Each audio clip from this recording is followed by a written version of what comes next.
Hello friend, my name is Uddhav. यूजे tutorial इस अपने यूट्यूब चैनल में आप सभी का स्वागत करता हूँ। आज के इस वीडियो में हम लिविंग ऑर्गेनिज्म के बारे में डिस्कशन करेंगे। Now let's starts with the living organism. There are many kinds of plants and animals around us. हमारे सराउंडिंग में बहुत सारे प्लांट्स और एनिमल्स होते हैं। They have some similarities and some differences. हमारे सराउंडिंग में जितने भी प्लांट्स है, एनिमल्स है, उन सब प्लांट्स और एनिमल्स में बहुत सारे सिमिलरिटीज एंड बहुत सारे डिफरेंसेस होते हैं। Yet, with the help of some features, we can tell that they are living things. उस प्लांट्स और एनिमल्स को हम लिविंग थिंग्स कहते हैं। उनमें कुछ फीचर्स होते हैं। उस फीचर्स के अकॉर्डिंग हम उनको लिविंग थिंग्स कहते हैं। This features are not seen in non living things. और जो फीचर्स हम प्लांट्स और एनिमल्स में दिखते हैं, वो फीचर हमें नॉन लिविंग थिंग्स में दिखाई नहीं देते हैं। तो such features are said to be the characteristics of living thing. और ये जो फीचर्स है, जो प्लांट्स और एनिमल्स में दिखाई दे रहे हैं, नॉन लिविंग तो जनरली नहीं दिखते, उन सभी फीचर्स को हम कैरेक्टरिस्टिक्स ऑफ लिविंग थिंग्स कहते हैं। और वो कैरेक्टरिस्टिक्स क्या होते हैं, ये हमें आज पढ़ना है। Now let's starts with the characteristics of living things. First characteristic is that a cellular structure. Living things are made of small units called cells.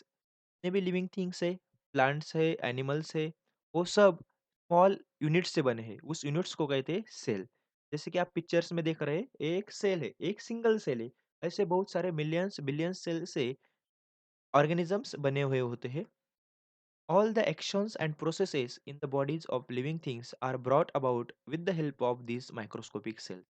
और लिविंग थिंग्स के बॉडी में जितने भी एक्शंस होते हैं, जितने भी प्रोसेसेस होते हैं, वो सब प्रोसेसेस, वो सब एक्शन एक सिंगल सेल करता है। Some living things are made of a single cell. These are called unicellular organism. Example is amoeba. कुछ लिविंग थिंग्स सिंगल सेल से बने हुए थे, मतलब उसके बॉडी में एक ही सेल होता है, एक ही सेल से बॉडी बनी हुई होती है। और सभी फंक्शंस, उस ऑर्गेनिज्म के सभी फंक्शंस, सभी प्रोसेसेस, वो अकेला सेल ही परफॉर्म करता है। ऐसे ऑर्गेनिज्म को जो एक ही सेल से बना है, उसको हम कहते हैं यूनिसेल्युलर ऑर्गेनिज्म। उसका एग्जांपल है amoeba. Some living things are made of many cells, are called multicellular organism. और बहुत सारे एनिमल्स होते हैं जो कि बहुत सारे मिलियन बिलियन सेल से बने हुए होते हैं। उस ऑर्गेनिज्म को, उस लिविंग थिंग्स को हम मल्टी सेल्युलर ऑर्गेनिज्म कहते हैं। Example is cow, mouse and cockroach. जैसे कि आप देख रहे हो, this is a cow, mouse and cockroach. ये सभी एनिमल्स जो है, ये बहुत सारे सेल से बने हुए होते हैं। तो ऐसे ऑर्गेनिज्म को हम मल्टीसेल्युलर ऑर्गेनिज्म कहते हैं। Cellular structure is the main characteristic of living things even though the number of cell may be vary. तो हमने देखा cellular structure is the main basic characteristics of living organism. मतलब जितने भी लिविंग थिंग्स है, जितने भी लिविंग ऑर्गेनिज्म है, वो सब सेल से बने हुए होते हैं। सेल वेरी हो सकता है, सेल सिंगुलर हो सकता है, मल्टी सेल्युलर हो सकता है, लेकिन एनिमल्स बना है सेल से। Now next characteristic is the growth. A baby grows up to become an adult person, women और मैन। जितने भी बेबी होते हैं, छोटा बच्चा होता है, वो ग्रो होता है, वो बढ़ता है और अडल्ट पर्सन बनता है। वो बेबी वुमेन और मैन में फिर कन्वर्ट होता है। Now let's see, there is a small children, small baby. ठीक है, वो बेबी उसकी धीरे धीरे क्या हो रही है, ग्रोथ हो रही है और वो अडल्ट बन रहा है। During the period of its growth the baby gains in height, weight and strength. और जो भी ग्रोथ का पीरियड होता है बेबी का, तो ग्रोथ यानी क्या होता है, वो बेबी हाइट गेन करता है, वेट गेन करता है और स्ट्रेंथ, उसकी ताकत भी बढ़ जाती है। In the same manner all animals grow into adults in a certain period. और जैसे इधर हमने ह्यूमन का एग्जांपल लिया, वैसे ही सभी एनिमल्स, जितने भी एनिमल्स है, वो सब ग्रो होते हैं और वो अडल्ट में कन्वर्ट होते हैं इन स्पेसिफिक पीरियड। उसको एक टाइम पीरियड लगता है। Generally human required 18 to 21 years for this growth. और ह्यूमन को बेबी से अडल्ट फेज तक आने के लिए जनरली 18 ईयर्स टू 21 ईयर्स का टाइम पीरियड लगता है। नेक्स्ट कैरेक्टरिस्टिक है फूड। फूड, ग्रोथ के लिए फूड नेसेसरी है। Plants make their own food in sunlight. तो प्लांट्स भी ग्रो होते हैं, तो प्लांट्स को भी फूड की जरूरत होती है ग्रो होने के लिए। तो प्लांट्स उनका खुद का फूड वो खुद बनाते हैं। Plants produce food from water, nutrients in the soil and carbon dioxide present in air. तो प्लांट्स फूड कैसे बनाते हैं? With the help of water, with the help of nutrients. Soil में जितने भी न्यूट्रिएंट्स प्रेजेंट होते हैं, की मदद से वो फूड बनाते हैं। और कार्बन डाइऑक्साइड, जो एयर में कार्बन डाइऑक्साइड प्रेजेंट होता है, वो एब्जॉर्ब करके वो फूड बनाते हैं। This process takes place in leaves of a plant. तो प्लांट्स में फूड बनाने की प्रोसेस कौन से ऑर्गन में होती है? तो वो होती है लीव्स में, पत्तों में होती है।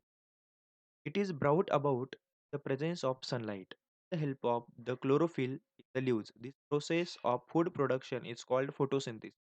तो प्लांट्स में ये जो फूड बनाने की प्रोसेस है वो क्यों होती है? क्योंकि प्लांट के लीव्स में क्लोरोफिल नाम का एक पिगमेंट रहता है और उस क्लोरोफिल की वजह से प्लांट का लीव्स फूड बना सकता है।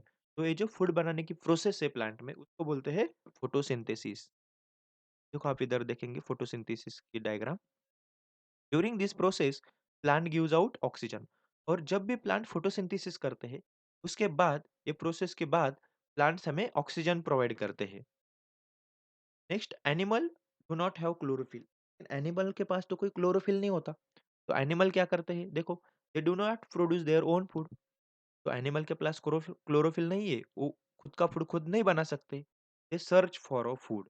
तो फिर वो फूड कहाँ से लेते हैं? तो फूड के लिए सर्च करते हैं। Animals such as goats, sheep, horses eat grass, while wild animals such as tigers and lions meet their need for food by hunting other animal which lives on plant। ने देखा, animal के पास तो कोई chlorophyll नहीं होता है, तो animal food कैसे बनाएंगे? तो एनिमल सर्चिंग करते हैं फूड के लिए।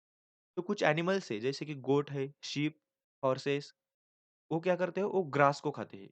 और कुछ वाइल्ड एनिमल है जैसे कि टाइगर, लायंस, वो ऐसे एनिमल की हंटिंग करते हैं, ऐसे एनिमल की वो शिकार करते हैं कि जो ग्रासेस के ऊपर डिपेंड होते हैं। The intake of food and the resultant growth is an important characteristic of living things. तो ये सेकंड कैरेक्टरिस्टिक्स हम देख रहे थे। फूड लेकर ग्रोथ बनाना एक इम्पॉर्टेंट कैरेक्टरिस्टिक है living organism. Now third characteristic is the respiration. Now what is respiration? Living things need oxygen in order to live. हम सबको पता है, जितने भी लिविंग ऑर्गेनिज्म है उन सबको ऑक्सीजन जरूर है जिंदा रहने के लिए। Inhaling oxygen and exhaling the carbon dioxide form in the body due to use of oxygen is called respiration. तो रेस्पिरेशन क्या होता है? इनहेलिंग ऑक्सीजन, हम सांस लेते हैं, मतलब हम ऑक्सीजन अंदर लेते हैं। और एक्सहेलिंग द कार्बन डाइऑक्साइड, और जब हम सांस छोड़ते हैं तो हमारे बॉडी में से कार्बन डाइऑक्साइड हम बाहर निकालते हैं। तो ये जो प्रोसेस है इसको हम बोलते हैं respiration. Let's see here, diagram में आप देख सकते हैं ऑक्सीजन का मॉलिक्यूल अंदर जा रहा है, CO2 मतलब कार्बन डाइऑक्साइड बाहर आ रहा है। Animal such as fish, snake, mouse etc have specific organ for respiration. और जितने भी एनिमल्स हैं उन सब में रेस्पिरेशन के लिए अलग अलग ऑर्गन है। जैसे कि ह्यूमन के पास नोज है, फिश के पास गिल्स है। Plants respires by means of microscopic pores on their stems and leaves. Animals के बारे में तो देखा हमने, एनिमल के पास अलग अलग ऑर्गन है। तो प्लांट्स भी रिस्पायर करते हैं, प्लांट्स भी लिविंग थिंग है। तो ये कैरेक्टर्स प्लांट में भी है। तो प्लांट कैसे रिस्पिरेशन करते हैं? प्लांट्स के पास तो कोई नोज नहीं है, कोई गिल्स नहीं है। तो प्लांट के पास है लीव्स, प्लांट के पास है स्टेम्स। लीव्स और स्टेम्स में माइक्रोस्कोपिक पोर्स होते हैं, जो छेद होते हैं। उस पोर्स के हेल्प से प्लांट्स क्या करते हैं? रेस्पिरेशन करते हैं, मतलब गैसेस का एक्सचेंज करते हैं। Respiration is a characteristics of living things. ये जो रेस्पिरेशन है ये सभी लिविंग थिंग्स का एक इम्पोर्टेंट कैरेक्टरिस्टिक्स है। Now next characteristic is excretion. What is excretion? Let's see. Waste substances are formed during the many processes that takes place in the bodies of animals. हमारे bodies में, animals के bodies में बहुत सारे processes होते हैं।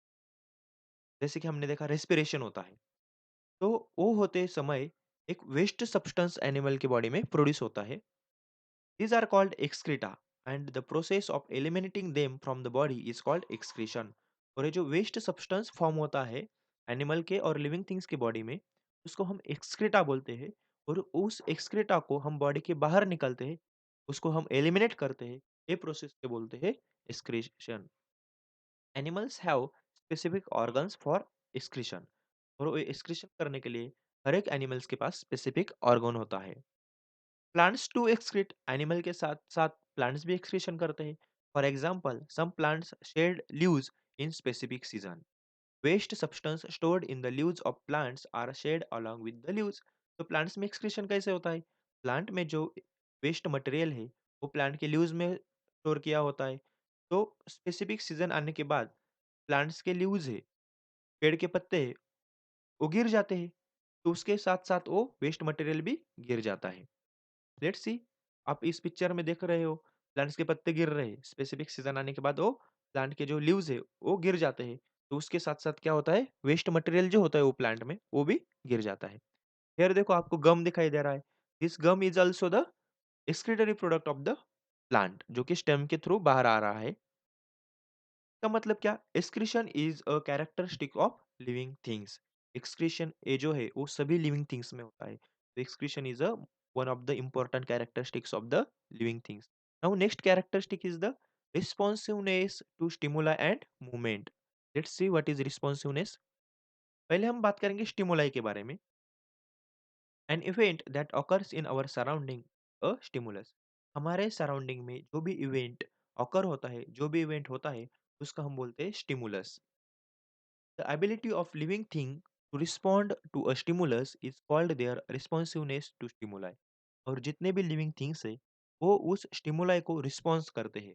इसको बोलते हैं हम responsiveness of stimuli. For example, if you suddenly enter a cow shed, the cow and buffaloes stand up, begin to move, these are all movement. आप सभी ने एक्सपीरियंस किया होगा, जब भी आप काऊ के शेड में या बफेलो के शेड में जाते हो, जैसे ही आप एंटर करते हो, वो काऊ एंड बफेलोज स्टैंड अप, खड़े हो जाते हैं और मूवमेंट करने लगते हैं। तो ये क्या हुआ? आप अंदर गए, वो काऊ के लिए और बफेलो के लिए हुआ स्टिमुलस, और उसने क्या किया? वो खड़े हो गए, तो ये हुआ response. Second example is a potted plant place in a window grows toward sunlight. It means that plants too show movement. और आपने प्लांट्स में देखा होगा, मनी प्लांट्स का मनी प्लांट होता है आपके घर में, आप विंडो में उसे रखते, तो विंडो के बाहर बाहर ग्रो होता है, मतलब सनलाइट के डायरेक्शन में वो ग्रो होता है। मतलब क्या? Sunlight is a stimulus for plant, और वो सनलाइट के डायरेक्शन में ग्रो हो रहा है, मतलब वो रिस्पॉन्स दे रहा है। आप इधर देख सकते हो एग्जाम्पल में, ये प्लांट्स भी आपने देखा है, इंसेक्ट किलिंग प्लांट है, इंसेक्ट ईटिंग प्लांट। इंसेक्ट जब भी उसमें गिरता है तो वो क्या होता है, क्लोज हो जाता है उसका पत्ता। और इधर भी आप देख रहे हैं सनफ्लावर, इधर सन है, उधर ही वो ग्रो हो रहा है। तो ये हुआ रिस्पॉन्स टू स्टिमुलाई। यानी कि responsiveness to stimuli is a characteristic of living. जो रिस्पॉन्स देने की जो प्रोसेस है, ये जो फीचर है, वो भी एक इम्पोर्टेंट कैरेक्टरिस्टिक है लिविंग ऑर्गेनिज्म का। Next characteristic is reproduction. Now see what is reproduction. Living things produce other living things like themselves. हर एक लिविंग थिंग्स है, प्लांट्स है, एनिमल्स है, के जैसे ही नया ऑर्गेनिज्म प्रोड्यूस करते हैं। देखो इधर ह्यूमन है और मदर है, मतलब मदर फादर, उस उनका फर्टिलाइजेशन होने के बाद एक बच्चा तैयार हो रहा है। मतलब क्या? उस ह्यूमन के जैसा, उस मदर और फादर के जैसा एक नया ऑर्गेनिज्म वो प्रोड्यूस कर रहे हैं। Some animals give birth to their young ones, some lay eggs. कुछ ऑर्गेनिज्म है उनके जैसे ही यंग वन, उनके जैसे ही बच्चे को वो बर्थ देते हैं, और कुछ ऑर्गेनिज्म से वो अंडे को जन्म देते हैं।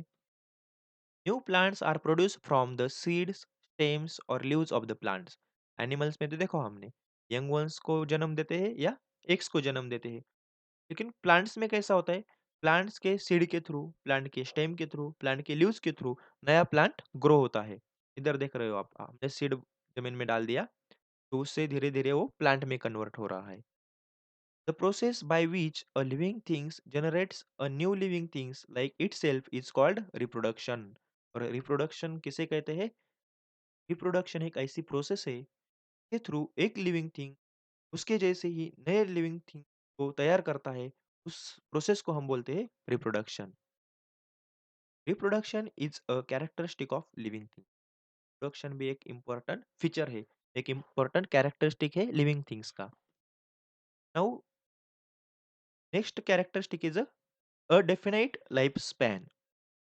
At a certain stage of life, living things become capable of reproduction. Life का एक ऐसा स्टेज आता है जिसे हम अडल्टहुड बोलते हैं। अडल्ट होने के बाद जितने भी लिविंग थिंग्स है वो कैपेबल उनमें कैपेसिटी आ जाती है कि वो रिप्रोडक्शन करते हैं। Later on in life reproduction stages their organ become weak and still later their life comes to an end. और जैसे जैसे ग्रोथ होती है, जैसे जैसे एज बढ़ते जाता है, तो ऑर्गन जो होते हैं एनिमल्स के और प्लांट्स के वो वीक होने लगते हैं। और उसके बाद में life comes to an end और लाइफ धीरे धीरे एंड के पास चली जाती है। देखो इधर आप ह्यूमन की साइकिल देखेंगे, ह्यूमन लाइफ साइकिल देखो, फर्टिलाइज्ड एग, फीटस जो माँ के पेट में होता है, उसके बाद बेबी को वो माँ बर्थ देती है, बेबी से चाइल्ड, चाइल्ड से अडोलसेंट एज आता है जिसे हम टीनेज बोलते हैं, उसके बाद अडल्ट में वो कन्वर्ट हो जाता है, अडल्ट में फिर अडल्ट की ग्रोथ होने के बाद वो old age, old Elder Elder बनता जाता है और फाइनली उसकी डेथ होती है। तो इसका मतलब क्या? In other word living things die, जितने भी लिविंग थिंग है वो सब डाई होते हैं, वो सब मरते हैं। Thank you.